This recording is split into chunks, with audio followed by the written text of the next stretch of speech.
Mabuhay, kapisanan, kasaysayan, Pilipinas.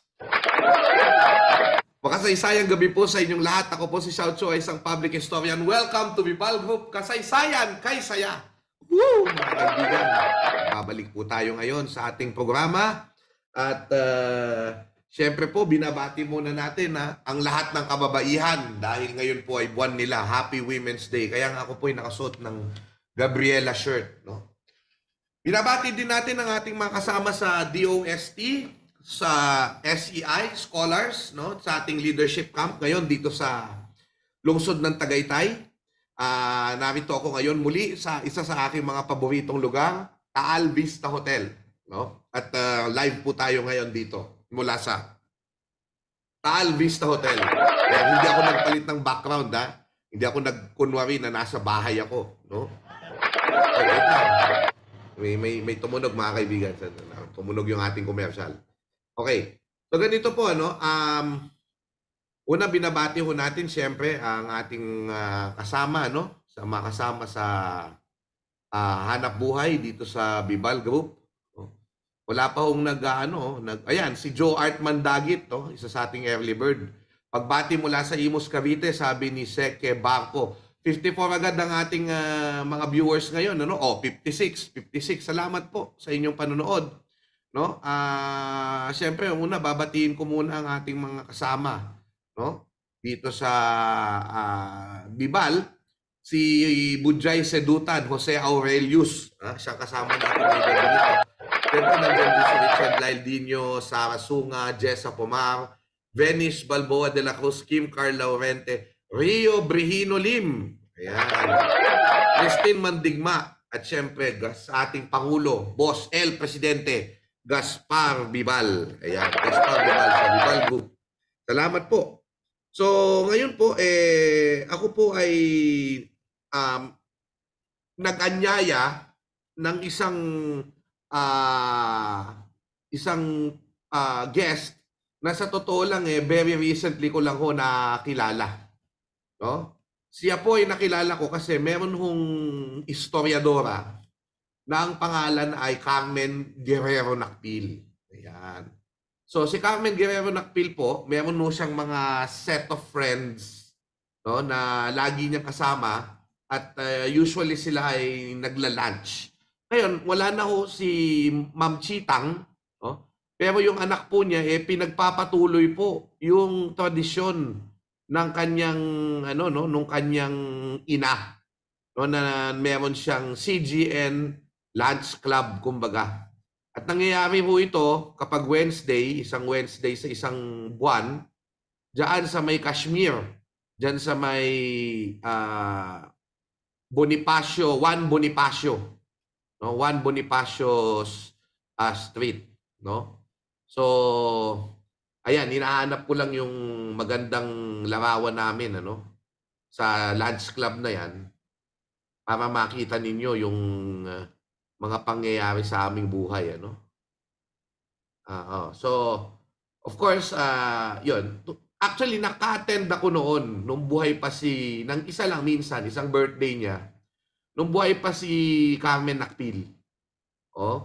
So, yung mga kaibigan ni Carmen Nakpil at kaibigan ni Gemma at iba pang mga mamamayan, patuloy pong pupunta dyan sa lunch na yan. No? So, ayan si Ma'am Gemma Cruz Araneta, anak po ni Carmen Guerrero Nakpil. Si Gemma Cruz po ay 1964 Miss International, mga kaibigan. So, siya po ay talaga namang makasaysayang bahagi, no, ng lipunang Pilipino. Sapagkat siyang first beauty queen, beauty titleist ng Southeast Asia. No? At ayan po, ito yung isang bahagi ng lunch club, ayan, no? Si Selena Cristobal ay ito yung nakaputi, no? Si Chiki, Ma'am Chiki.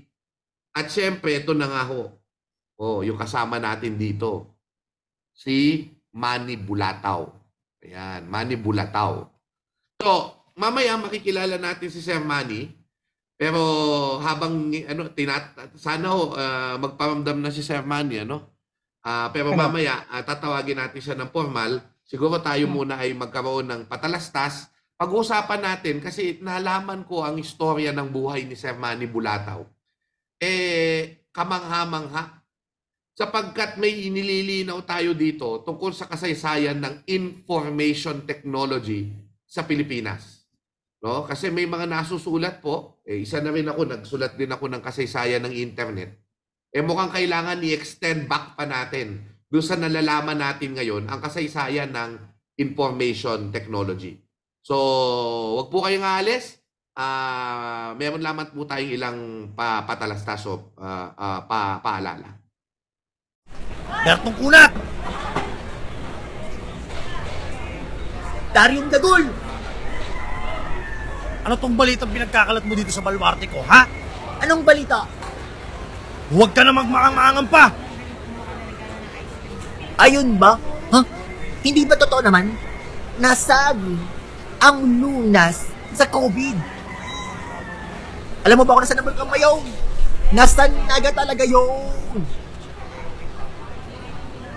At higit sa lahat, fake news talaga yung ads sa Revolution. Ungas ka ba? Ano ba pinagsasabi mo? Saan mo pinagkukuha yan? Huh, syempre, nag-research ako, no? Sa Tuktuk University. Palibasa kasi at umugot ka na at laos, kaya hindi mo alam yun. Ano, ha? Lord naman! Magpaulan ka naman ng katalinuhan!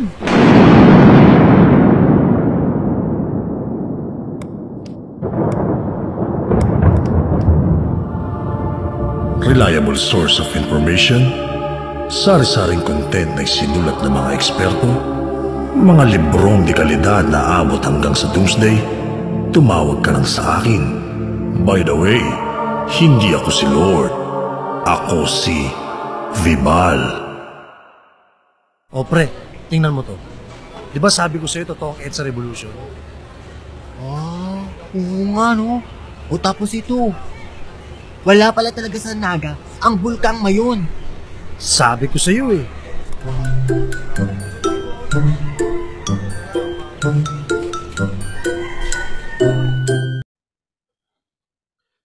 Ayan po, no? Marami pong salamat. So, ngayon po, tatawagan po natin. Ang dami na ho nating 54 na ho ang nanonood. Las Piñas Historian. Watching from Las Piñas. Hello po. Vernie Esbeo, Sir Idol, Leo Dato, Arnold Gawad. Makasaysayang gabi sa ating lahat. Okay, tinatawagan ko na po. Sana nandito na ho siya. Wala akong iba. Isang napakahalagang ahensya ng pamahalaan po noon, ang Technology Resource Center. Siya po ang managing director nito mula 1979 at hanggang 1981. At mag-uusapan pa natin ng marami pa niyang mga naisagawa sa kanyang karera. Atin pong tinatawagan, Ginoong Manuel Bulataw. Sir Manny, makasaysayang gabi, nandito ka na ba? Nakikita ba ako? Inon ko na, I'm not... Actually, baka gusto nyo mag-log in ulit o kaya i-ano nyo yung camera nyo. Sayang, maganda makita namin yung kagwapuhan nyo. Paano, saan ba rito dadampa? Lalagin uli ako, ha? Login kayo. Pa ako naka-on eh. Napapanood nga kita eh. Ay, Pero oo nga ako ho eh. Pero naka-ano na yung camera nyo eh. Naka-X na eh. So dapat i-login lang ulit siguro. Ano yan alam ko dito yan sa video part sa ilalim. Oo nga, nakita ko na. Sinabi eh. Pipiliin mo kung Stop anong video. Di ba stop video yan? O yun, inon ko na yun. Select a camera. Yung, di ba may arrow dun sa stop video? Pindutin nyo yun, sir. Tapos mag-select a camera kayo. Nawala ka. Ayun, teka. Select a camera.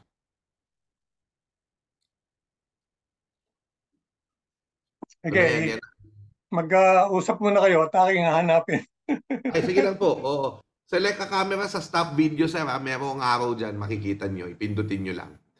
Okay, sige. Tingnan natin. Mga pabati natin. Yan talaga pag information technology meron tayong glitches. Pero okay lang yan. Bahagi yan. Arnold Gawad. Joseph Abraham Halimaw. Talang galing nung Halimaw, ano? From Camarines Norte. John Fred Dubidos, magandang gabi, Doc Xiao. 62 watchers tayo ngayon. Wow. Ano na to, higit isang classroom na ito sa Lasal. Arlene Alvarado, handa na ba kayong matuto? No? Sa atin, alam nyo kasi ganito, sabihin ko na lang sa inyo, no? Ang alam natin sa kasaysayan ng internet, no? Ay ito ay nagsimula, di ba, noong 1995. At noong 1995, di ba, nilaunch nila yung internet sa Pilipinas. At ito ay supposedly binuo ng mga katulad ni William Torres, no? At iba pa, no? At nagkaroon ng ganyang inisyatiba dahil sa IT Council na itinayo, no? Pero apparently, kailangan liwanagin natin na mayroon ng mga iba't ibang inisyatiba bago pa man ang IT Council na ito, no? At mamaya ay pag-uusapan natin 'yan kasama ang ating guest. So, sige, habang hinihintay natin yung ating guest natin dito. Stop video yun, meron. Tapos sasabihin niya, integrate camera o ano? Ano? Pindutin nyo yung isa. Oh, yan. Oh, yun. Wala. Integrated camera. Wala pa din. Oh, ayun. Hindi pa rin lumilitaw. Wala sinasabi. Integrated camera, blur background. Ayun. O ngayon, click ko na. Malinaw na ako. Wala, hindi pa rin. Baka kailangan yung mga log-in nga.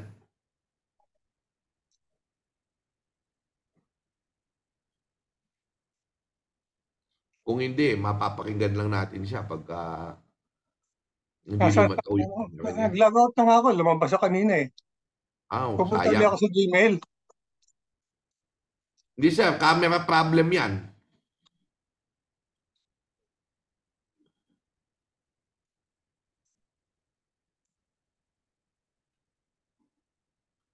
Ano sa camera settings? May video settings. Kanina pa. Teka, lighting and video. Saan ba to? Saan ba invitation niya?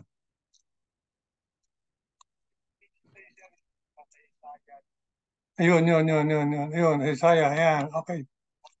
Tapos, Zoom meeting. Pumasok na ako sa Zoom meeting. O, sabi niya, launch meeting o Zoom meeting open. O, yun, inopen ko yung Zoom meeting. O, pasok ako sa picture. Ano yun? Select a camera. O, integrated camera, pinili ko. O, May sira yung camera ni sir. wala eh. May cellphone ka? Ha? Meron. Baka mas okay doon. Zoom call, okay. Try natin. Ayan, babati lang tayo, no? So, dumadami na yung ano natin, no? Excited na. Oh. Bel Pasco Cuello from San Pablo City, Arlene Alvarado, no? Mayra Luna Vailosis mula po Manukan, Zamboanga del Norte. Magandang gabi po. Shoutout po sa kasama kong manood, Nicole Bianca Almario, sabi ni RJ Aquino Araw. Ayan. John Fred Ubidos. No, baka nga ibang webcam yung gamit ni Sir, sabi. Rosaida Barcenas from Binangonan, Rizal. Ayan. Sige. Joel Elliot, hello po. Yan, babati muna tayo. So, kayo po, ano ba ang, siguro magandang tanong din, para may sagutin kayo dito. Baka din po naka-open ng ibang camera apps. Ayan. Ano ba yung naitulong na, para sa inyo, ano ba yung IT at ano yung naitulong nito sa inyo? Alam nyo, usong-usong ngayon ng topic na to kasi meron tayong mga kaibigan, AI, 'di ba? Meron mga AI tayo ngayon, may mga kung ano-ano na. Ang dami na nating nagagawa sa information. And in fact, isa sa pinakamagandang trabaho ngayon Information analyst. Nasaan na ba ako? Oo. Yan ang ano dyan. Hindi ko makita sa Zoom eh. Edwin, Ayan, look. nakikita niyo na ako. Pinas ko Baka- na yung bulataw. Sa iPhone, may iPhone sa iPhone na ba si Sir? Ayan, teka. Ayan, okay. Yeah, mas okay yan. Yan, okay. Patayin nyo na yung ano, gwapong-gwapo ha. Mga kaibigan, Manny Bulataw po. Okay, ito, excited na ako. Yung No? yung nasa laptop mo, i-log out mo na yan. Oo, patayin mo na yan. Kasama din natin mula sa iCounter era, si Edwin Villapando na kasama ni Sir. Makasaysayang gabi po. Oo. Magandang gabi sa inyo lahat. Ayan. Sabi ni John Fred Obidos, Sir Manny, ano, yung IT changed our social dynamics very much. Siguro ikukwento nga sa atin ni Sir Manny mamaya, ano ba yung mundo nung wala pang IT? Di ba? Oo. Oo, Sir, tenga niyo yung nakikita namin.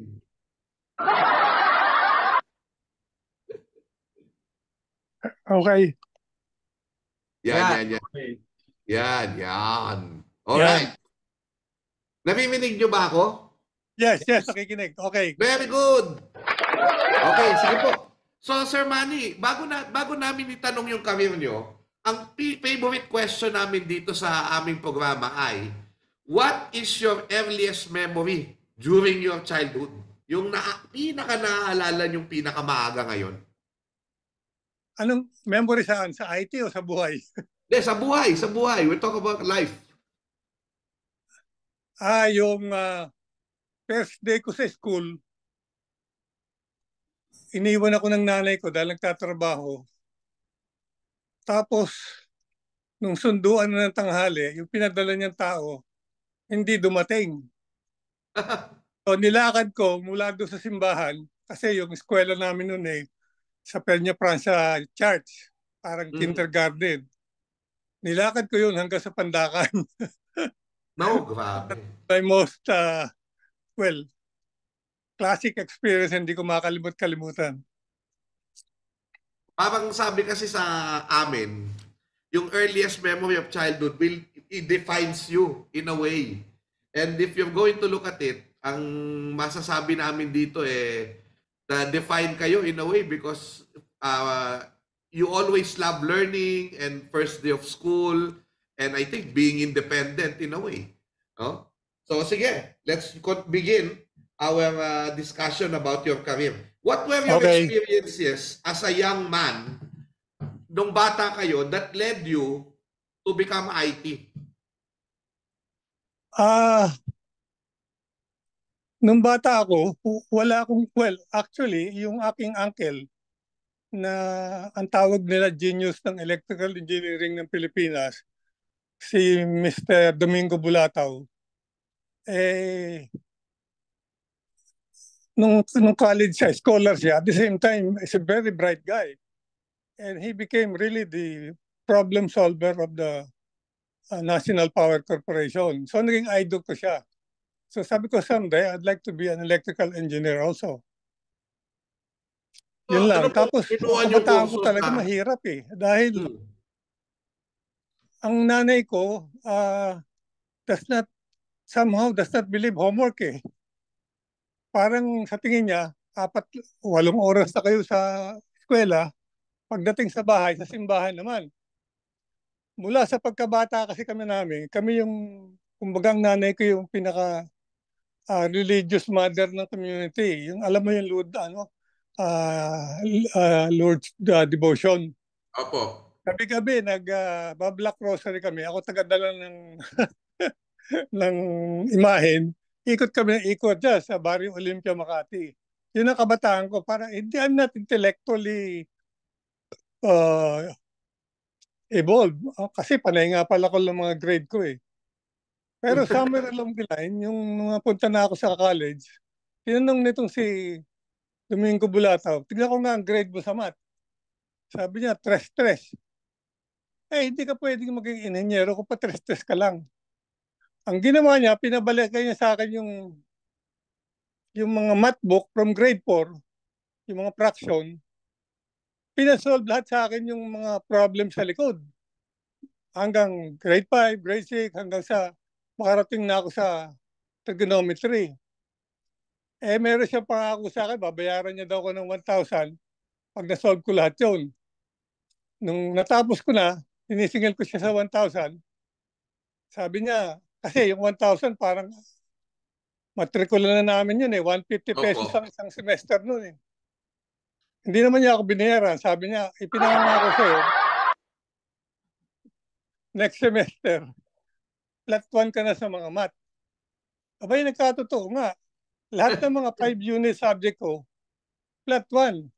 Nahabol ko si Diosdado Banatao. Kung naalala niyo yung pinakamayamang Pilipino sa Silicon Valley. Correct. Dado Banatao. Yes. Yun. Siya nagpalaki ng Microsoft dahil Yes. sa yung graphics design. Yun yung naging rason kaya tumakbo yung DOS version 3. Classmate ko yan. Magkakalaban kami sa schooling. Kaso, Talaga po ba? Classmate nyo si Dado? Oo, Teka, may papakita ko sa inyo Ito Oo. po yung picture nila ni Hmm. Dado Banatao. Ito. Teka lang. Yeah. Nawala tama. na. Teka lang. Ito. Yan. Nakita nyo ba? Tapos Stanford yan. Ibig sabihin kaedad nyo ito? Si Dado? Classmate ko yan. Nasa Stanford siya. Itong babae yan, siya sa mga secretariat ng program. Meron akong ginawang talk sa Stanford about work content. Malaki-laki na rin narating ko sa buhay. Oo nga naman. Oo. Mamaya malalaman nyo lahat yan. No? Pero si Dado Banatao yan. Isa sa sikat na nasa Silicon Valley nga sa IT sa mundo. At ibig sabihin nung panahon na yon nauusan nyo ba siya? Tama? Sa systems design, sa mga business side, naungusan ko siya. Pero time na yun, piloto siya Hindi siya nagpunta sa IT, piloto. Kaso, nung natapos siya sa flying school, lumipat sa Amerika. Ako naman, nagtuloy ako sa Philippine Airlines. Correct. Ang undergrad ako sa Philippine Airlines. Unang trabaho ko, mekaniko, electrician. Ang dami-daming hard work. Ang ginawa ko, pinausap ko yung general manager. Sabi ko, sir, meron ba kayong trabahong bagay man lang sa aking scholastic competence? Pinakita ko yung grade ko ng isang semester. Aba, scholar na ako Aba, binigyan niya ako ng trabaho doon sa psili niya. Doon na nagtuloy-tuloy yung karin ko sa semi-management. Pinagawa niya ako ng production control office. Tapos, ang pinakamagandang break ko sa PAL, ginawa akong project manager ng mga 10 bata yung freewheeling softbox derby. Naipanalo ko 2. Second placer at saka 7th placer. Considering undergrad pa ako. So, nagkaroon ako ng opportunity dahil yung nanay ng batang nag-second place, pinadala ko sa IBM para kumuha ng test. Awa ng Diyos, 2 kami nung taga-classmate ko ang nag-top and second ako sa kanya. Doon, nag-umpisa yung training ko sa IBM. Kaso, pagkatapos naman sa IBM, pinabalik ako doon sa division dahil tapusin ko raw yung production control office. Kaya, balik na naman ako. Paikot-ikot. Hanggang wait lang talagang kaalaman kong maigi sa business processes, hindi sa coding. Sandali lang Papaalala ko lang sa ating mga kababayan, yung IBM po, yan yung technology company na tinatawag na International Business Machines Corporation. Ito multinational company ito at matagal na ho ito. In fact, bago pa ito yun nga, pag nagsisimula pa lang yung mga computer. No? So, ang sinasabi nyo dito, magaling, nagpa-plan ang systems management nyo sa business, hindi pa coding. Tuloy nyo po.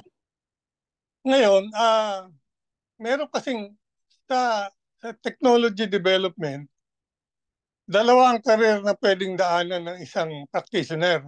Mm. Isa sa coding, isa sa implementation ng mga processes and procedures. Kasi marunong ka nga mag-code, tapos hindi mo naman mapatakbo sa mga user yung takbo ng papeles, Mm. bali wala itong kinode mo. Ngayon, may mga karakteristik itong mga coder na ano yan medyo nerd. Oo. Tunong masyadong makihalubilo. Kaya kami na medyo masayahin. Yun ang napapasabak sa labas, mga discussion, ganun. Kaya yung taong ko sa PAL is to me very, very fruitful dahil lahat ng klaseng, nung araw na yun, mga time na yun, 65 Mm. undergrad pa ako Ang mga advanced sa IT only exist on two areas, banking and airline. Mm. Pwede pasok sa airline industry kung hindi ka nakakabit sa computer system. Mm. Ganon din sa banking. Mm. Kaya kami mga nauuna, marami ang nare-recruit sa abroad kasi sa airline and banking ang experience. Ang Mm. problema lang, yung mga napunta sa Amerikang magagaling kong kasama, natali lang sa isang job. Yeah. Yung problema ng mga Pinoy doon, magagaling nga sila, pero hindi sila ma-promote. So, Mm. they are stuck in one job until ang alam lang nila that scope of work hanggang mag-retire nila. Nasasayang mga talent. Mm. Ako na iwas sa Pilipinas, naging multiple area ang aking experience. Napasok ko sa manufacturing, sa distribution, sa airline, sa banking. Sir, O yung magtatanong muna ako bago natin ituloy yan. Kasi sabi nyo, napunta na kayo sa IBM, then pinabalik kayo sa PAL. Ito po, this is 1965. Ang tatanungin ko po sa inyo, let us imagine, di ba sabi nyo may computer na nun? Ang hinig namin, pag sinabing computer noon, malalaki daw ang computer noon, isang buong kwarto. Paano gumagana yon? Ano yung itsura noon, sir? Can you let us imagine ano ba itsura ng mga computer noon? Ano ba, isang garahe ng kotse mo, dalawang kotse, may malaking computer, pero ang memory capacity, 4K. Tapos may card reader at may print, may tape. Yun ang mga usual character. Ang isang payroll, pag tinakbo namin, 2 araw. Kasi mga isang jeep na punch card, dadali namin sa data center para itakbo. Ganun ang buhay. Ang hirap ng pagpapatakbo. Hindi, halimbawa, yung mga flight ba computerized na noon? Yun, yung sabihin, yung mga kung paano inaayos yung flight, ganun. Yung mga una-muna payroll kasi. Ang pinakakomplikadong payroll sa buong Pilipinas o sa buong mundo, yung pilot's payroll. Kasi maraming kabit-kabit na sweldo ron May overseas pay, may inter country pay. So, yun ang pinakamahirap gawin. Sumunod yung inventory management. Pero inventory management, parang subsidiary ledger lang na accounting. Tapos sumunod doon yung ticket na binayaran, na bilenta. Doon lang umiikot. Now, historically, ang mga paggagawa ng application, kanya-kanya. Kasi ang IT head, ang ginagawa ay papadadalhin niya isang programmer o analyst sa isang department. Kung ano lang ipagawa ng department na yun lang gagawin niya. So applications were developed in fragments. Tapos, in that sense, yung ganun ang nangyayari hanggang sa ngayon. Hindi pa na-integrate. Ang nakapag-integrate lang sa ngayon yung mga ERP at saka malalaking kumpanya. Tanong sa akin, bakit?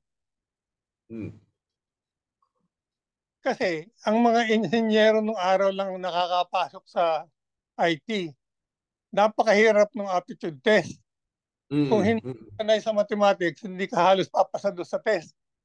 Mga accountant na echapuera. Because of this parang condescending attitude ng mga engineers, hindi nila inintindi yung accounting system. opo. Ang pakiramdam nila, mas magaling kayo sa mga accountant. Yung boss ko nga nun paglipat ko doon sa Alsapal ibinuhos niya yung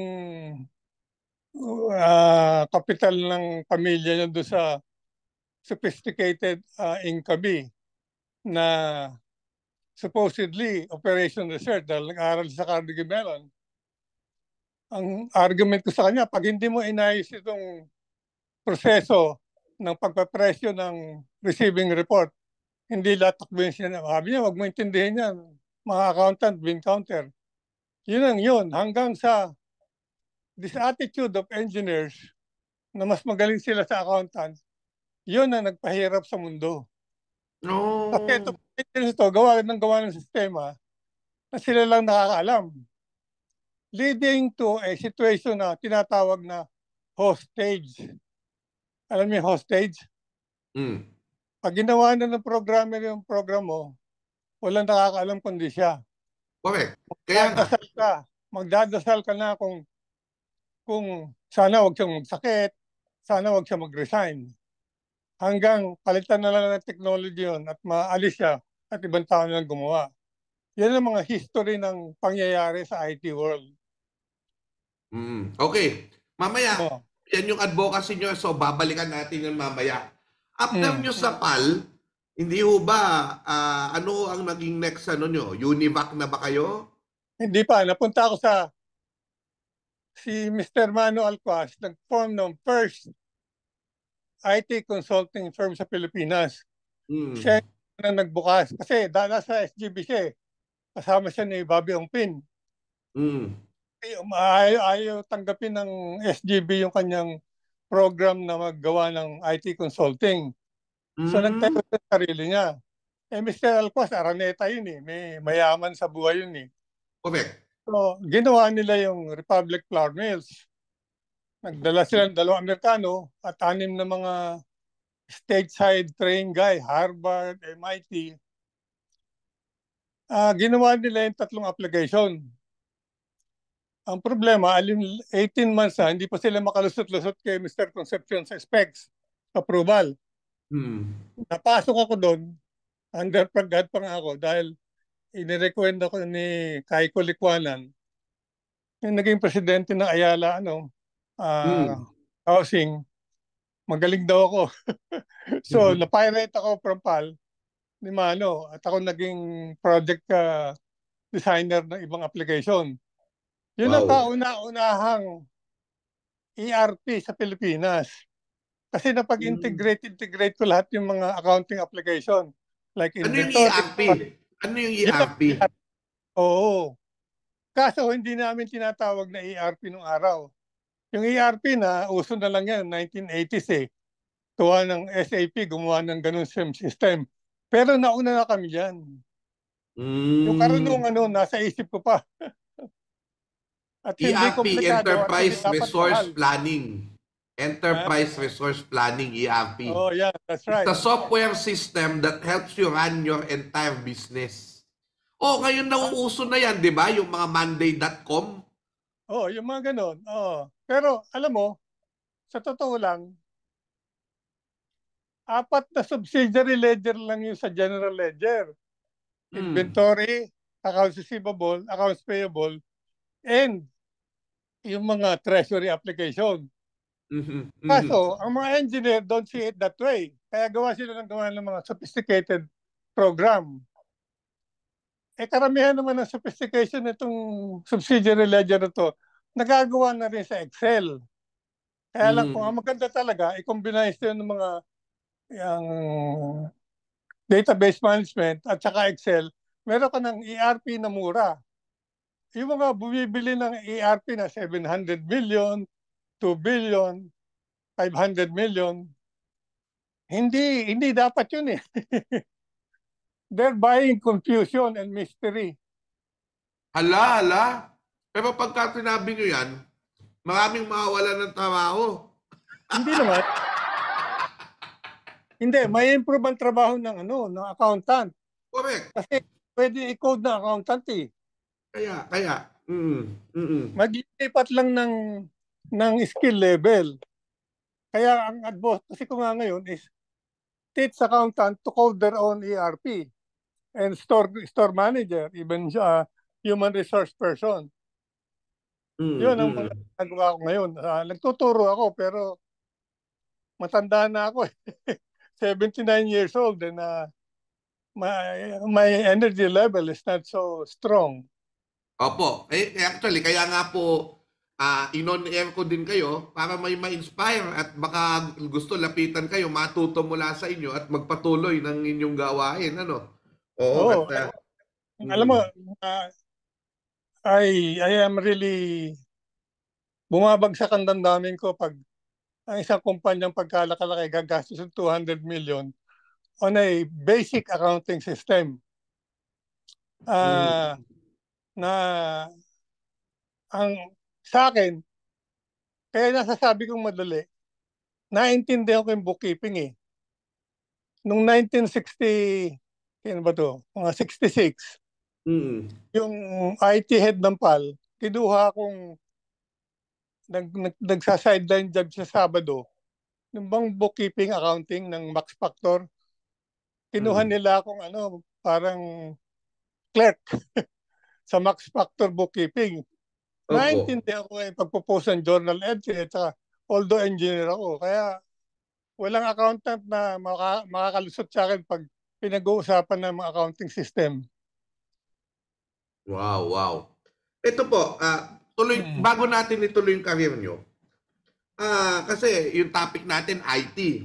Ano yung basic definition nyo ng information technology? What is information technology?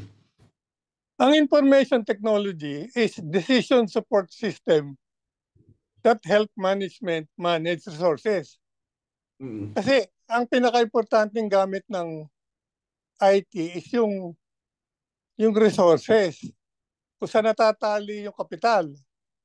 Halimbawa, natali yung kapital mo sa receivable, ina-automate mo yung receivable para mapabilis mo yung collection. Hindi naiipit sa kamay ng mga nangungutang sa'yo. Sa insurance, ganun din. Sa inventory naman, ang pinakamahal talagang gamit nun is yung reorder point, tama-tama sa gamit. Ibig sabihin, pagka ang balanse mo, delikado na, maubusan ka, doon ka lang bibili. Yun, ginagamitan ng computation yun. Pag ginawa ng mano-mano, matagal. So, doon nag-umpisa yung paggagamit ng sinasabing resource management system. Kaso, in the 50s, 70s, 80s, itong mga application na to remain among the operating managers. Hindi pa nila na-ikakamit sa accounting system. As an example, for example, sa banking, no? Noong 70s and 60s, meron na nag-automate ng banking. Pero pang deposit lang yun. Hindi pa napapakinabangan yung accounting value ng deposit system. Inabot ng 30 years, paano pa nakagawa ng general ledger ang mga banking. Susunod, yung example, yung pautang ng bangko, separate yun, fragmented pa rin. Inabot ng 20 years bago nagkaroon ng online loan system. Putol-putol ang pagkakagawa ng application. Kaya ngayon, nauso na yung ERP, kabit-kabit na. Yun ang history talaga. Wow. Tanong Pero, ko. Sige po. hindi pa rin na-appreciate yan ng karamihan. Kasi ang computer science, hindi tinuro sa estudyante. Ang focus kasi ng computer science is to build scientific engineers. Yung mga gumagawa ng rocket problem, mga robotics. Pero sa business, hindi mo kailangan mag-computer science. 3 buwan na program nga mag-coding, pwede ka na magtrabaho sa government, sa kumpanya.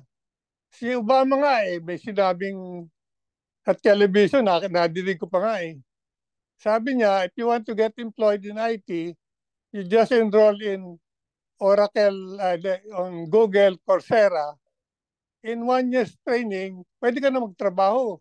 Totoo yung sinabi ni Obama yun.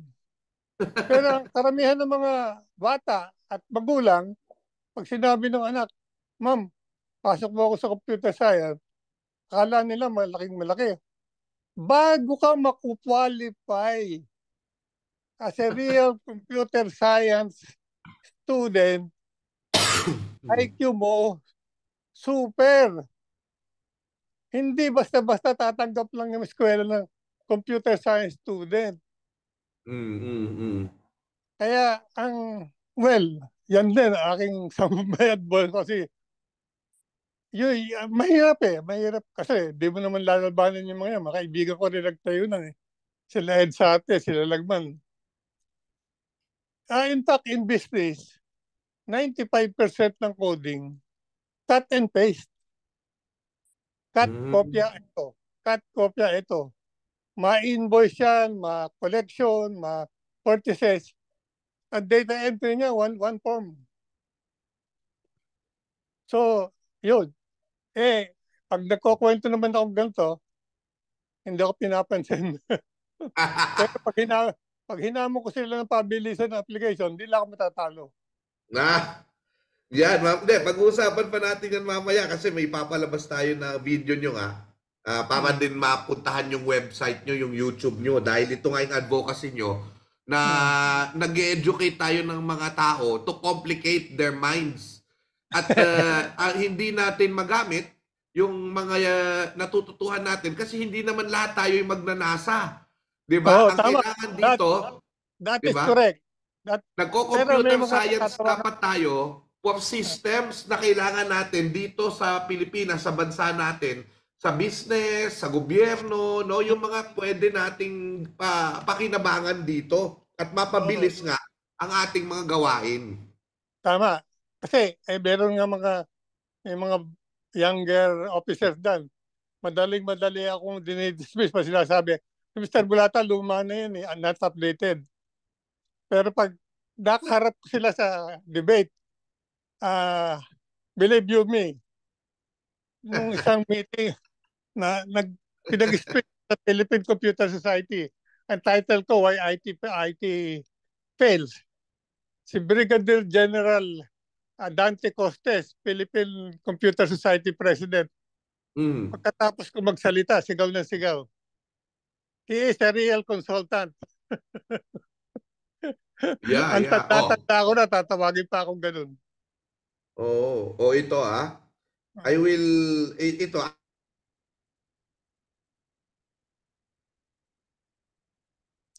Walang voice. Sabi nyo nga kanina, you went to DRC and built the first card-based ERP and then you went to Univac. Ano ito Univac? From 1969 to 1978, nandito kayo. And you said you put a threat to IBM itself. What happened here? Alam mo, nung pumasok kami, marami akong nakuhang mainframe clients dito sa country. So, sa Armed Forces, kami nga ang unang nakapag-implement ng online system sa Philippine Constabulary System. Sa Philippine National Bank, sa GSIS, natalo nila kami pero dumaan sila sa butas ng karayo bago nila kami natalo. In fact, ang pinakamagaling na kalaban namin talaga, sa totoo lang, ang NCR.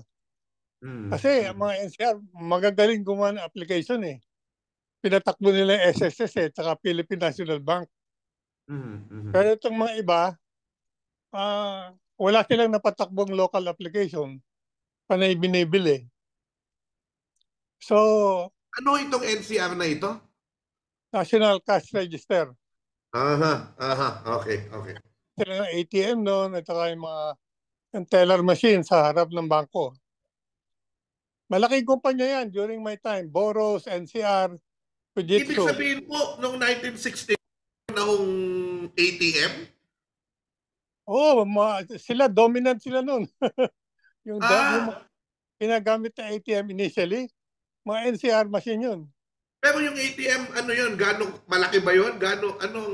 Paano yun ginagamit? Di ba yung nagwi-withdraw ka ng pera sa ATM, parang Mm-mm. na lang siya.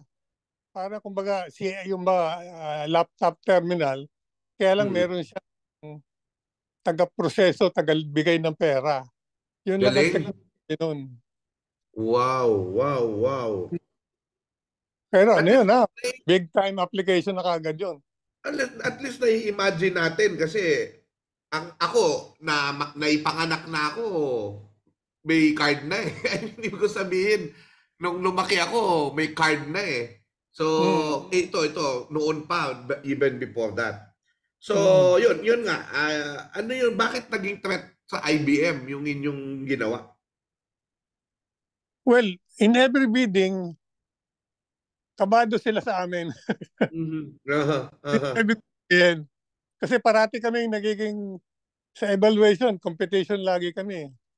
Kami nagko-compete Mm. lagi, the public works, ah, sa constabulary, sa Philippine Air Force, sa Opo. National Park Corporation, malalaki rin, sa Philippine National Bank.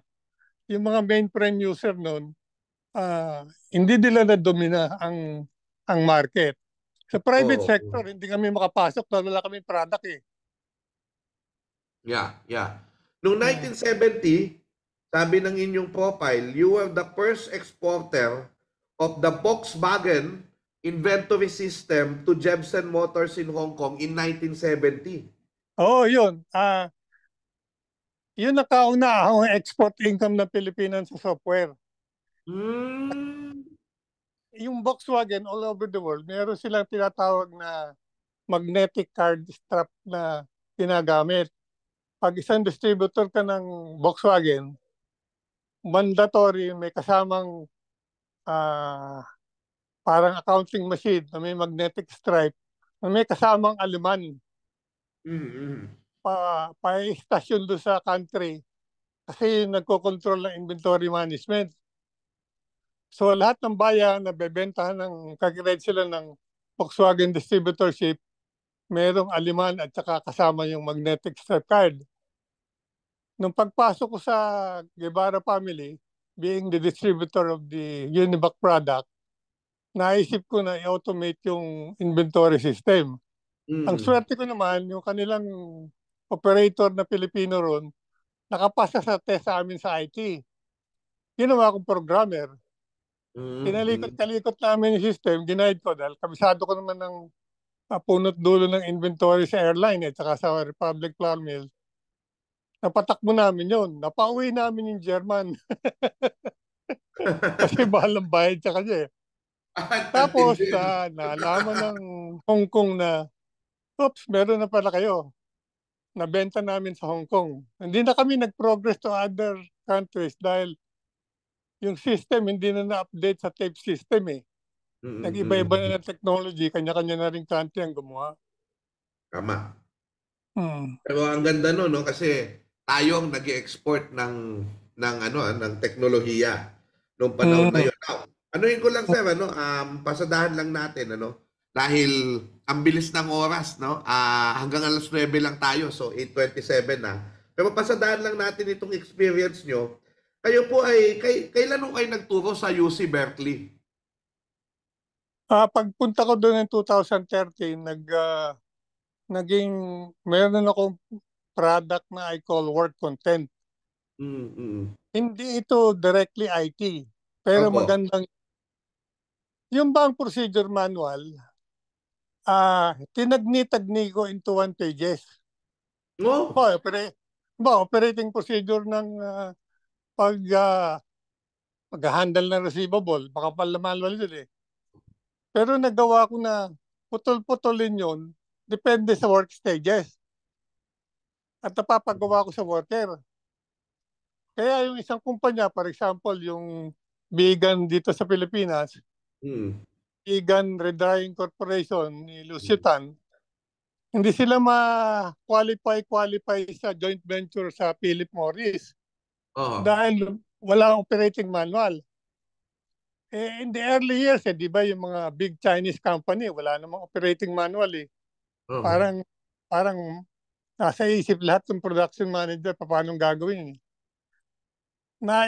Nai-direct sila I taught them how to do it. In 4 days time, nagawa namin yung linkages ng mga steps. Mm. At saka na-refine na nila and then they qualify to be a joint venture partner ng Philip Morris. Pagpunta ko ng Berkeley, kasi nagkaroon ako ng cancer na ginamot ako ng doktor do sa Buffalo. Oo. Pagkatapos, nandun na ako sa Amerika, nag-stay na lang ako doon hanggang maging American citizen. Oh, sige. Kasi nag-fast forward na tayo. Dahil babalik ko Hello? kayo dun sa konti. I will bring you back, Pwede pa nating tuloy next time. Oo, pero ito muna, kayo ay naging Senior Vice President pala ng IT Division of the Philippine National Bank. No? Kayo din ay naging... sige po, tuloy nyo. Mabigat na responsibilidad kasi nung 96, si Mr. Pabila, naging presidente na point ni Ramos. Ang pinaka-biggest kanya assignment ng Central Bank is to complete the central liability file. Ibig sabihin nun, yung deposit system, ipakalat yun na 100% sa Pilipinas. Kasi 40% pa lang ng branches na naka-online. Mga Metro Manila lang at saka yung mga big cities. So, yun ang naging mandate ko. Inayos ko yun. Ang problema naman pala, kaya hindi umaandar, may utang ang PNB ng 200 million sa Unisys na hindi nababayaran. Ako po, ano ba to? Hindi magkaintindi ako ano acceptance criteria.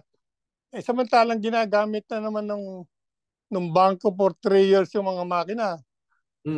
So, nahirapan ako. Sabi ko, paano ako magdadagdag ng makina ko? Hindi naman nababayaran yung vendor.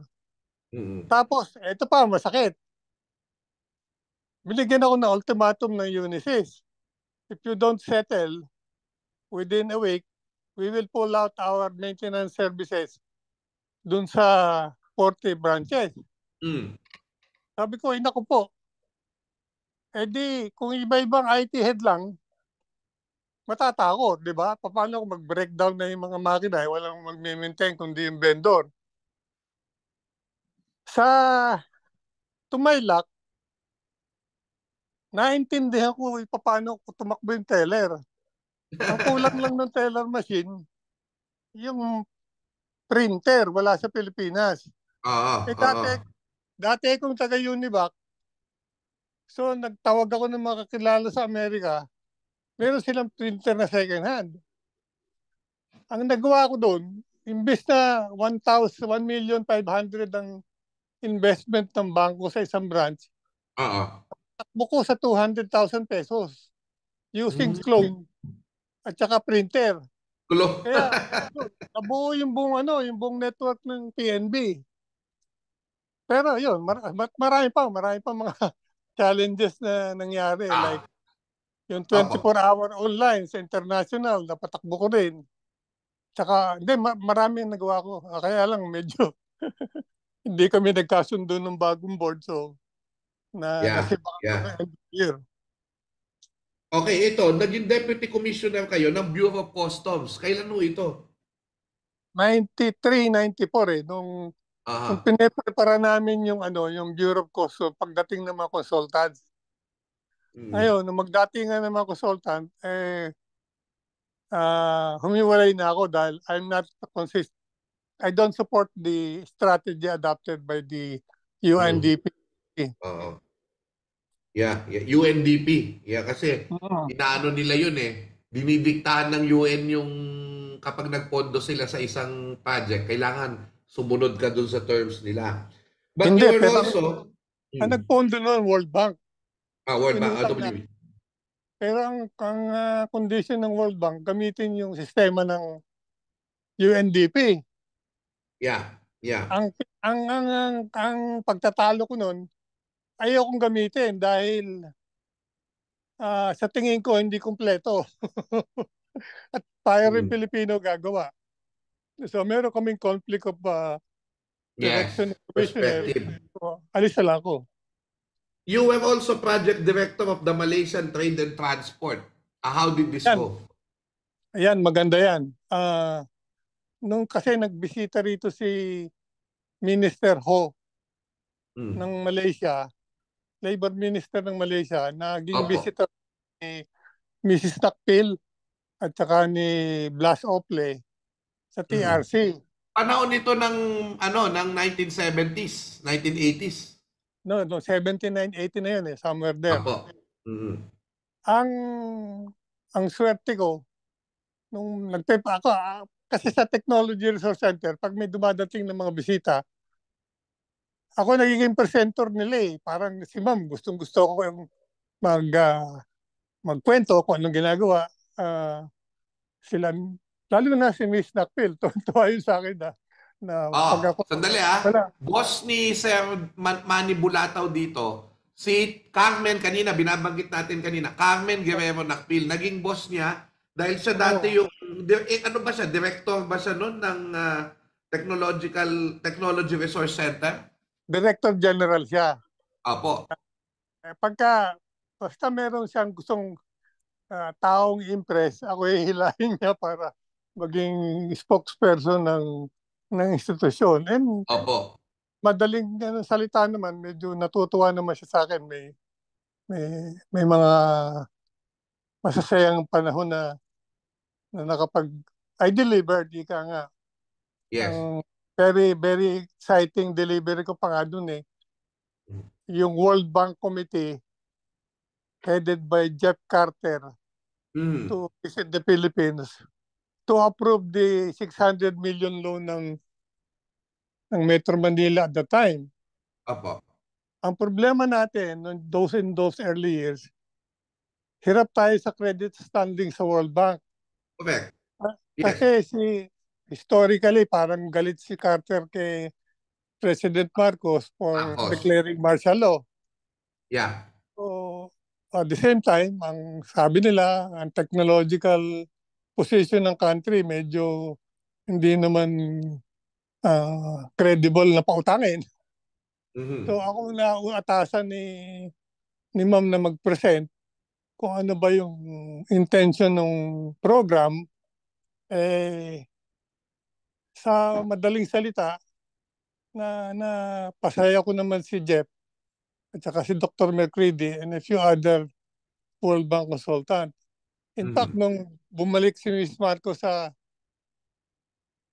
New York, sometime August 2080, pinapunta niya ako sa Washington para bisitahin si Jeff Carter dahil parang sabi sa akin ni Ms. Marcos, natutuwa sa'yo dahil IT rin yung anak ni President Carter na yun Pagpunta ko doon, sabi ni Jeff, Manny, your country owes you a gratitude. You presented to us how the government runs very well and you gain credibility with the World Bank. Sabi ko, natuwa naman ako in some small way na na-uplift natin yung credit standing ng Pilipinas sa World Bank community. Ngayon, nabanggit nyo na rin itong... ng Malaysia. Ang Malaysia, ganito yun. Malaysia nga pala, Malaysia muna. Si Mr. Ho, nag-present din ako doon. Sabi ni Mr. Ho, oops, you come to Malaysia and teach our boys. Natutuwa naman ako dahil minister yun ng isang country tapos bibigyan ka ng ganong accolade para namang nakakataba ng puso. Tapos, meron kaming ginawang project sa LTO dito na pilot test namin. Pinagawa sa akin ni Minister Dance yung project na yun Sabi niya, Manny, sa'yo ko pagkakatiwala ito. Yung LTO ID system saka automation. Ginawa namin. Tapos gumawa kami ng 5-year cash flow kasi ang TRC walang budget nun eh. Yung kinikita namin sa TRC project, yun ang pinampupondo sa gastos ng institution eh. Nung natapos ko yung pilot test, si Presidente nga, nabigyan ko na ID, saka minister, bigla nilang hindi binigay sa amin at inaward daw sa isang malaking religious group. Ooh. Bagsak ang puso ko.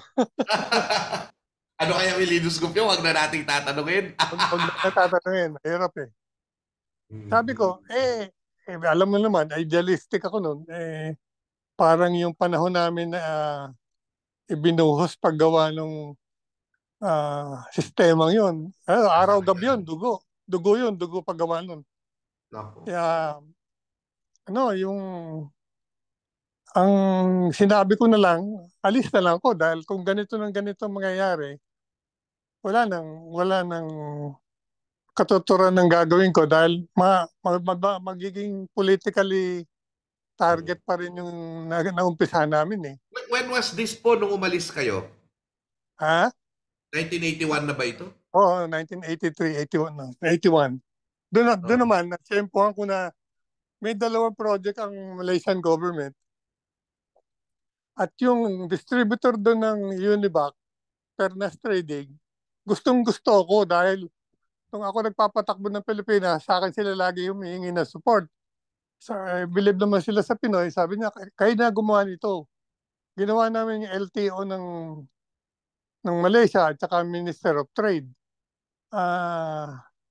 Ang maganda pa nga doon sa Ministry of Trade, talo kami sa bidding dahil ang mahal ng presyo namin. Pero nung kinausap ko si Minister Mahathir, Minister pa lang siya ng trade noon.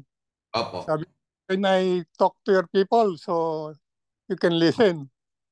Nung in-assemble niya yung mga director niya, nung inumpisa ko yung presentation, panalo na ako sa opening statement eh. Ano ang opening Ang statement? banat ko it's time for the national leadership to know who owns the country. Lakas ng bigat. Because our solution will expose all interlocking directorate based on your company registration. Ay, tahimik. Tapos after 12 minutes, parang pa ako pinagsasabi yun. Sabi ni Dr. Mahathir, listen to this young man.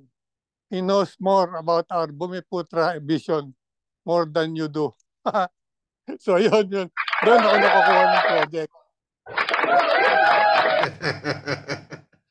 So ayun. Now, kung nakita nyo, from Berkeley, pabalik po yung kasi binasa ko yung CV niya, pabalik pala ito. So, Malayo. ngayon, gusto ko tanungin yung time ninyo nung boss nyo si Mrs. Nakpil sa Technology Resource Center. May ARPANET na noon eh. Did you not try to replicate it here during that time, sir? Nung kayo ay nasa Managing Director of the Technology Resource Center? Okay. Ginamit namin yun to sell technology knowledge. Yung PRC was first formed by Dr. Alfred Tong of Ateneo, yung PhD doctoral yan ni Jolie Benitez. They created a Technology Information Bureau. Kumbaga, may alam kang technology sa agriculture, punta ka sa TRC, magre-research yan. Yung connectivity ng mainframe kabit sa mga worldwide library services uses the ARPANET network. So nakakonekta na pala tayo noon. Oo, naka-online kami. Hindi masyadong napag-uusapan yan. Akala natin nung 1995 lang yan. Yung kinikita nun, ang liliit. Kaya lugi kami ng lugi. So, natin, we get fisheries, we get yung lumber operation world, we got the Metro Manila real estate system. Yeah. Kumita kami nung time ko. Kaya naman si Mrs. Takmil tuwan-tuwa dahil may enterprising na daw ako. masayahin pa. Mhm, mhm, mhm. So, si So, Mrs. yun. Nakpil noon, ano na siya parang, was she adept to computer o ito yung parang inano niya lang niya, pinaubayan na niya sa inyo? How is she manage all of this? Hindi naman talaga computer lang ang focus ng TRC. Mm. Focus ng TRC is to improve livelihood of the masa. Opo, opo. So, ganito, nag-create sila ng fund. Tapos, nagpapautang sa maliliit na negosyante. Tutulong, Aha. nakatayo ng hanap buhay.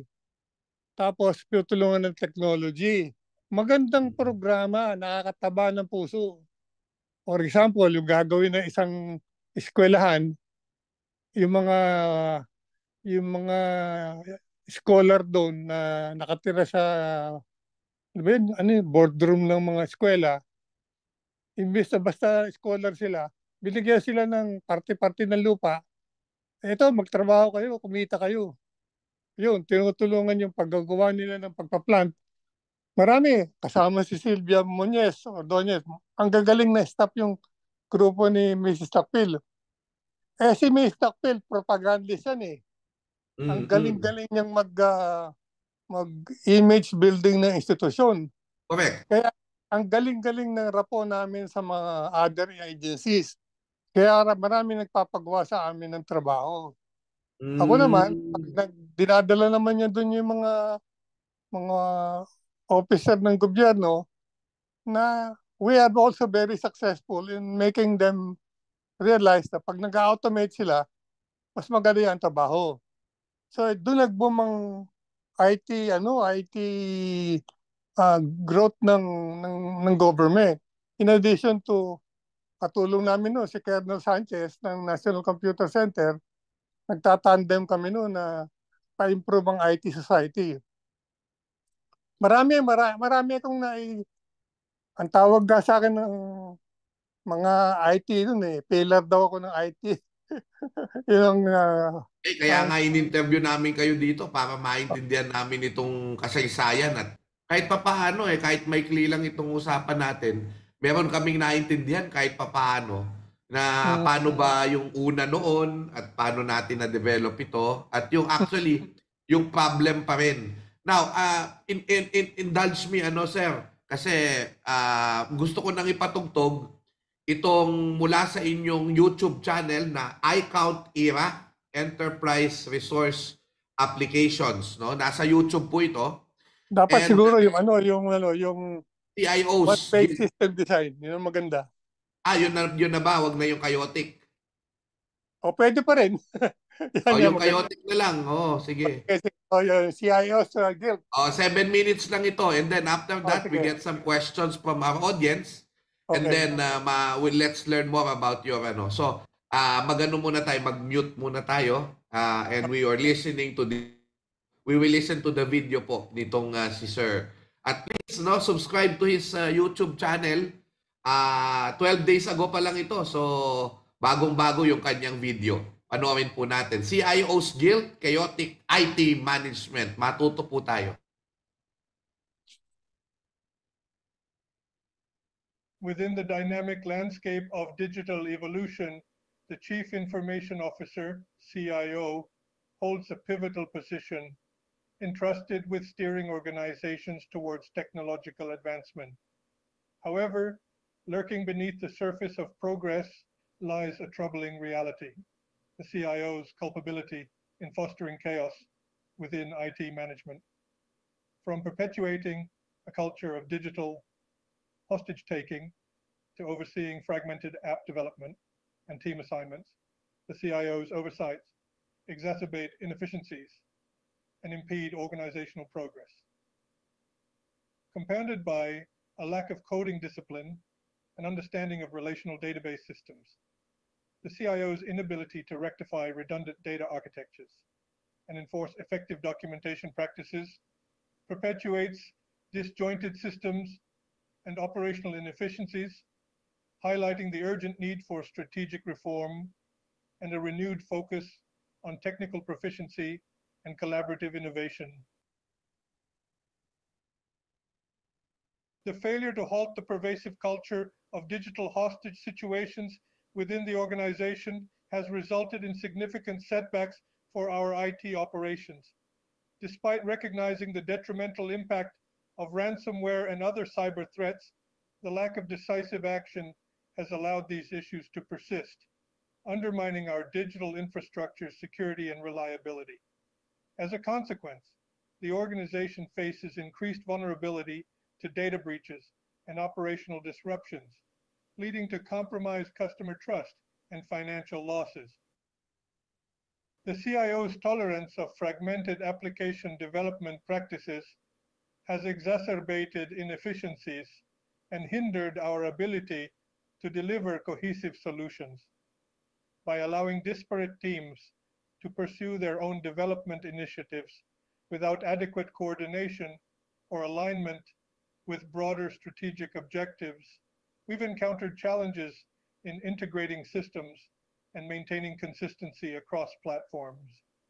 This fragmentation not only increases development costs and timelines, but also impedes scalability and agility, hindering our ability to respond effectively to evolving market demands. The compulsion to assign fragmented teams under the CIO's leadership has perpetuated siloed thinking and diminished cross-functional collaboration within the organization. By prioritizing short-term objectives over long-term integration and synergy, we've created a disjointed IT landscape characterized by duplicated efforts, conflicting priorities, and communication barriers. Consequently, this fragmented approach undermines our ability to harness the collective expertise and resources of our workforce, impeding innovation and inhibiting our competitive edge in the market.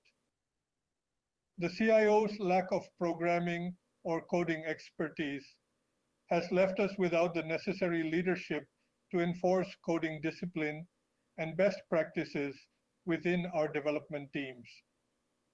Without a deep understanding of software development processes and methodologies, the CIO is unable to effectively evaluate the quality of code produced or provide meaningful guidance to improve coding standards. Consequently, this deficiency contributes to a lack of consistency, reliability, and maintainability in our software products, leading to increased technical debt and diminished overall performance.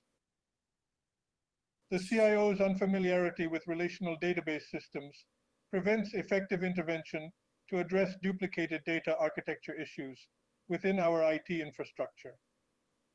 Without the requisite knowledge to identify redundancies or inconsistencies in data storage and management practices, we risk encountering data integrity issues, performance bottlenecks, and regulatory compliance challenges. This oversight not only compromises the reliability and accuracy of our data, but also undermines our ability to leverage it as a strategic asset for informed decision-making and business intelligence. The CIO's inability to impose effective documentation practices has contributed to widespread ambiguity and confusion surrounding our IT processes and systems. Without comprehensive documentation outlining system architectures, workflows, and configurations, our workforce faces challenges in understanding and navigating the complexities of our IT environment. This lack of clarity not only hampers operational efficiency and troubleshooting efforts, but also increases the likelihood of errors, redundancies, and security vulnerabilities going unnoticed, posing significant risks to our business continuity and reputation. The CIO's limited understanding of enterprise integration consequences has resulted in chaotic IT management practices that impede organizational agility and innovation. Without a holistic view of how disparate systems and technologies interact and impact each other, the CIO struggles to devise effective integration strategies that promote interoperability, scalability, and adaptability. Consequently, we face persistent challenges in aligning IT initiatives with business objectives, optimizing resource allocation, and capitalizing on emerging opportunities in the digital landscape, hindering our ability to sustain long-term growth and competitiveness. To summarize, here are the 7 CIO's guilt in a chaotic IT management. 1. Culture of digital hostage. 2. Fragmented app development. 3. Siloed thinking. 4. Lack of coding leadership. 5. Unfamiliarity with relational database systems. 6. Inability to impose effective documentation. 7. Limited understanding of enterprise integration consequences. Mga kaibigan, maliwanag po yung paliwanag. So, dediretso na ako doon sa tanong. Kinabukasan po o doon sa future nga nitong tinatawag nating IT, ano pa yung nakikita yung kulang at ano yung direction na dapat na based on your experience, this rich experience of yours, ano yung dapat na direction ng IT sa Pilipinas? Okay. IT is an important ally of business. Apo. If we want to improve business, use their funds well, it has to do an integrated IT development strategy. Integrated development strategy, yun yung tinatawag nating ERP. But the skill has to come from the CIO down the line. Dapat maintindihan ng CIO paano ba nagkakabit-kabit yung application. Ano ang data architecture niyan? Okay? Ano ang coding? Kasi ang ERP 95% isang data entry form pwede na eh. Now, having said that, he will be able to reduce his own manpower as IT. At the same time, stop the culture of hostage. Second, yun nga, kailangan integrated. Pangalawa, yung namumuno, naintindihan. Ang ibig sabihin ng integrated, ang magagawa ka ng bahay, yung chief architect, alam ikabit yung garahe sa living room. Tama. Living room, sa toilet, sa room. Ang pagkakagawa ng mga application ngayon, putol-putol. Gagawa ka ng deposit system, separate. Gagawa ka ng loan system, separate. Gagawa ka ng GL system, separate. That is the problem of development. And that is the most expensive part of IT development. Yung integration, hindi yung coding. Napakaliit lang ng gastos ng pagkakode, only 10%. Yung skill of coding, mga maliit na bagay yun eh. Ang mahirap yung pag-aintindi ng data architecture. Now, at the same time, yung pagkakabit-kabit. Now, a fundamental principle na dapat matutunan ng tatrabaho sa business, yung bookkeeping process isa puso. Lahat na nagpapatakbo ng receivable, inventory, general ledger, lahat ng gumagawa dyan sa IT, isa puso yung prinsipyo ng debit or credit. Ako hindi ako accountant, inhinyero ko. Pero dapat sa puso ninyo ibig sabihin ng debit or credit. Bakit? Pag nag-withdraw ka ng pyesa sa warehouse, lalabas yun. Pero hanggat hindi nagmamatch yung debit at credit sabay, sa financial statement mo, ano mangyayari? Distorted. Sa financial statement mo, ang balanse mo, 2 million. Yung pala, nailabas na. Yun ang problema na hindi sinasapuso ang prinsipyo ng debit or credit. I'm speaking to the accountant who should be the one leading the force to make this an institutional mandate. Pangalawa, napansin ko, hindi naintindihan ng IT ang internal control. Mm. Gagawa sila ng application, kanila lang. Kasi usually, isang department lang magpapagawa. Gawa ng deposit system. Ang implikasyon nito, ito na lang example. Yung PCOS voting system. Ang pinakamalaking diferensya ng electoral system ay hindi constitutionally compliant yung sistema. Meaning, kulang ng check and balance. Nung araw, bago mag-automate, sa presidential count, may next count kong Congress. Diba? Yes. Pagkatapos na ko, bibilangin uli ng Congress. At least sa presidente, may check and balance. Kaso, magkakadayaan, nagdadayaan pareho, wala rin nangyayari. Automation should have been solution. Kaso, tumigil sila. Nag-count lang sila dito sa presinto. Walang nag-counter check sa Congress. Oo. Yung mga, anong tawag dito? Yung mga machines. Yung mga, return. Akala nila napakamahal ulitin. Hindi po. Alam nyo, yung binili nga nilang PCOS pagkamahal-mahal eh. Ang PCOS machine, data entry lang yan. Kumbaga, tinype mo lang yung input. Kaya lang pinabilis in scan. Oo. Dapat may second reading na consolidated. Yeah. Ang ginawa nilang check and balance, ito, ganito ha.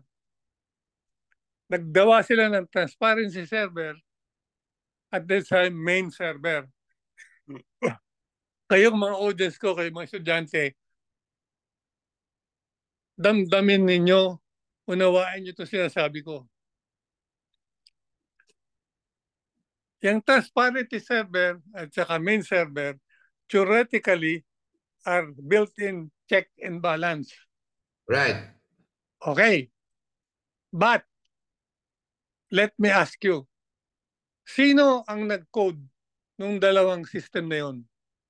Isa. Isa. Sino nag-operate nung dalawang system na yun?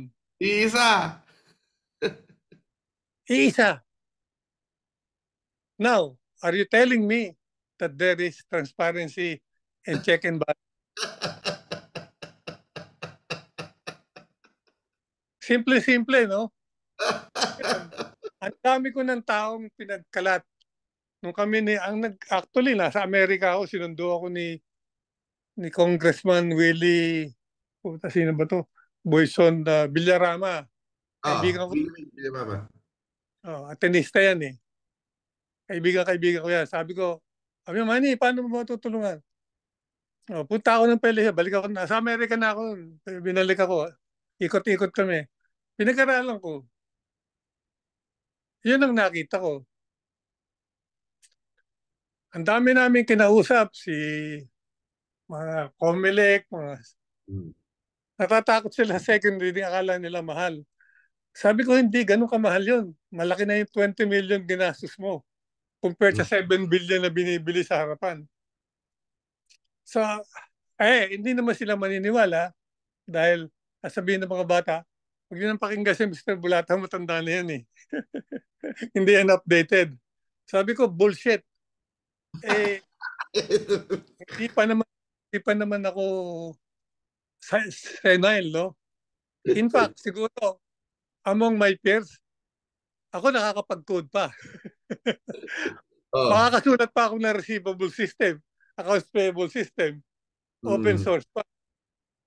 Ganito na lang, Since we have no time anymore, of course, people who are listening to this would like to actually might consult you. You're still doing something? Did you open a school or a consultancy? Where can we contact you? Hindi, gano'n na lang. Put your note on the website. Ako hindi na ako ganun kalakas. Matagal na yung 30 minutes na kasi nagkaroon ako ng open heart surgery in 2016. Opo. Na heart ko, pinalitan yung valve ng heart ko ng valve ng baboy. Nagalit sa Yes. doktor eh. Sabi ko, "Doktor, bakit napalitan ng baboy? Hindi na ako pwedeng mag-Muslim. Hindi na ako pwedeng apat na asawa."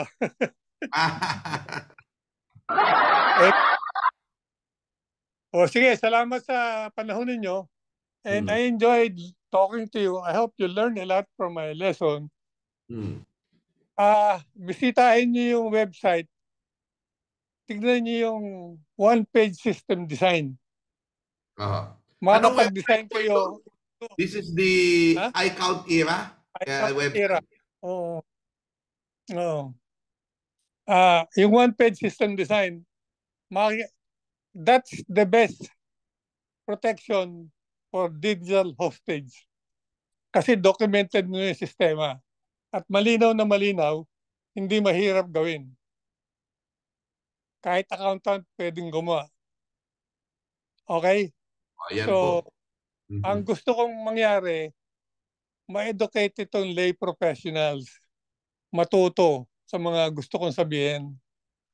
Okay, salamat po. Salamat po. Bago namin kayo pakawalan, papapicture na kami. Sige. Oo. Kuya Edwin, baka gusto nyong magpakita para kasama din kayo sa ating litrato. Salamat po sa pag-assist sa ating Kuya Manny Bulataw. Oo, sige. Si Budjay, okay Ito, na. nga pala, mabanggit ko si Edwin sa aking pag-iisip. Siya ang pinakamatinik na programmer na na-meet ko. Alam mo, gumawa kami ng ERP sa mutual Opo. fund in 1994. Yung Mutual Fund of the Philippines, Oho. itinayo ni Celia Clemente in 1994. Ang proposal ng project manager niya, bilhin yung Payne and Weber system sa Amerika. Ang quote sa kanila, $7 million. Tapos ang SGB nag-quote $4 million. Ginawa namin ni Edwin yun. May isang katulong kaming programmer. Bookkeeping lang yun, tinamakin ng Lintex. Nagawa namin in 7 weeks. Ang galing. O yan, At teka lang. hindi- Picture muna tayo. Yun. Sige, bye-bye. Ready? 1, 2, 3. Parang nakita yung magandang lalaki dyan. Oh. Yan. Teka lang, ha? Teka lang. Alright. Sir, keep your health always, no? Maraming salamat po. And God bless you always po. Sige. Kuya Edwin, salamat po. Sa mabuhay ka. Magpapaalam lang kami dito. Oo. So, yun po. Next session, Yes. okay pa rin. Yes, sir. Salamat po. Tayo mag-open ng yung one-page system design, gawin natin live para ma-promote sa maigi. Oo. Sige ho. Try natin yan. Okay. I-connecta natin sa kasaysayan. Oo. Thank you, sir. Salamat po. Okay, thank you. Okay, Alright. Bye-bye. I So, sige po.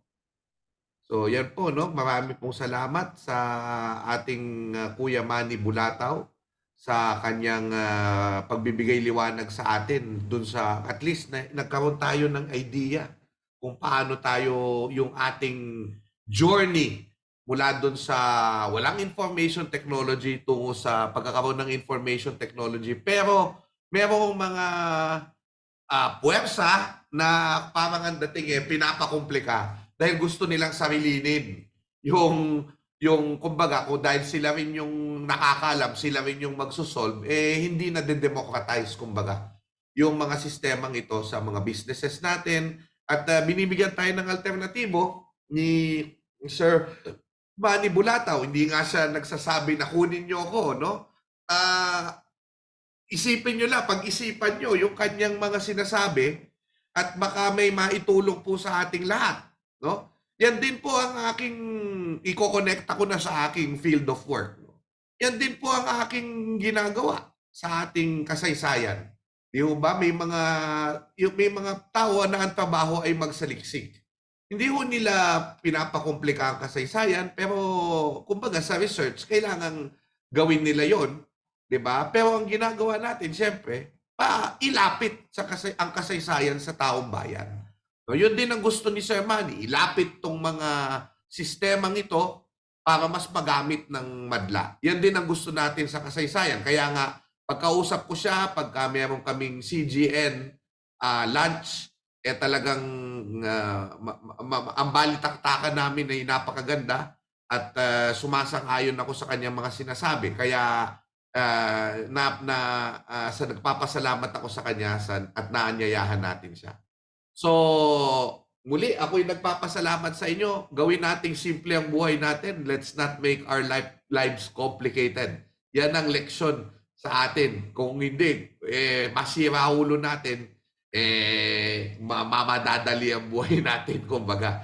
Kaya, para magpatuloy ang ating lipunan, yes, we need complicated technologies, but we also need to democratize these things. So, tamang balanse. Alright? So, muli ako po si Xiao Chua na nagsasabi, para hindi madali ang buhay natin, tandaan po natin, ang kasaysayan ay, sandali lang, bago tayo magtapos, yung mga pabati natin, pasensya na kayo. Oo, mabilisan lang, Bujay, saglit lang to. Mabilisan lang, Luella Bautista Mupas, Vilma Briones Chua, my mother, I love you, mwah, mwah, mwah. From Tarlac, R.A. Galang Balueta from Cainta, Just Be Original. Yan, makasaysayan gabi, Dr. Chow, sabi ng nanay ko, mabuhay po kayo, tinatawag ko doktor ng nanay ko. Edna Briones de Guzman, Tita Edna, the sister of my mom. Good evening po, Dr. Xiao Chua, watching from Tarlac City. Tumutunghay mula sa sangay ng paaralan sa lungsod ng Taguig at bayan ng Pateros, Perdia Particio. Binabati ko po si Yvette Liwanag, hello, kasama po siya sa PUP, mga history majors natin, kasama si Kyla Feliciano, si Paulo, at ang marami pang iba. Maraming salamat din sa ating mga kampon ng kasaysayan tulad ni Mr. Acelis na laging sumasama sa ating mga events, at marami pang iba. So, sa lahat ng pumunta sa aking Ayala Museum lecture, thank you. First time ko mag-lecture sa Ayala Museum at ito'y tungkol sa Jimen o Jimene at kay Juan Luna at sa mga public history kay Juan Luna. Salamat po. 9:10 p.m. na po. I-close ko na po sa acting team song. Muli, ako po si Xiao Chua na nagsasabing ang kasaysayan ay kaysaya. Atin pong pakinggan ang pangarap ng kahapon.